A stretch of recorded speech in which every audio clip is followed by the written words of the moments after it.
Lalu yang kedua ada tahap perkembangan psikoseksual. Yang pertama ada fase oral. Pada fase ini daerah kepuasan berpusat pada aktivitas mulut, seperti menggigit, mengunyah, menelan, dan memuntahkan makanan.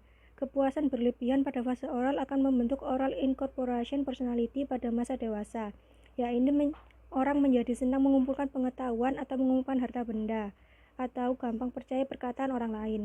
Lalu yang kedua ada fase anal. Pada fase ini daerah kepuasan berpusat pada saluran pengeluaran. Kepuasan akan didapat ketika anak mengeluarkan dan menahan fases. Untuk itu penerapan toilet training sangat dianjurkan pada tahap ini. Dengan adanya toilet training, anak akan belajar memuaskan id dan super ego sekaligus.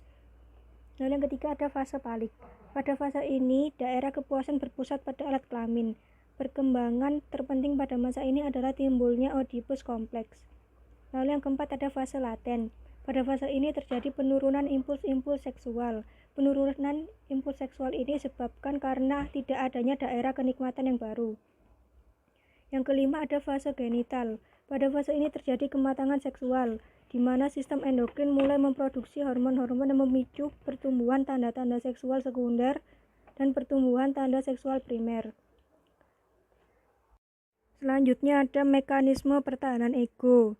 Yang pertama ada represi, merupakan menekan segala sesuatu yang berupa insting, ide, ingatan, pikiran, yang dapat menimbulkan kecemasan keluar dari kesadaran.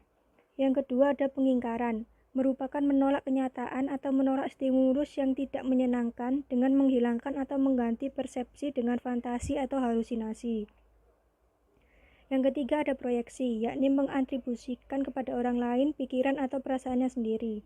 Yang keempat ada displacement, merupakan pemindahan tingkah laku ke objek lain. Kelima ada rasionalisasi, merupakan memberikan penjelasan yang dapat diterima secara sosial yang bukan merupakan alasan sebenarnya dari perilakunya. Yang keenam ada formasi reaksi, adalah merupakan harapan atau impuls yang tidak dapat diterima diubah menjadi sebaliknya. Yang ketujuh ada sublimasi, merupakan impuls agresif atau seksual diubah menjadi perilaku prososial.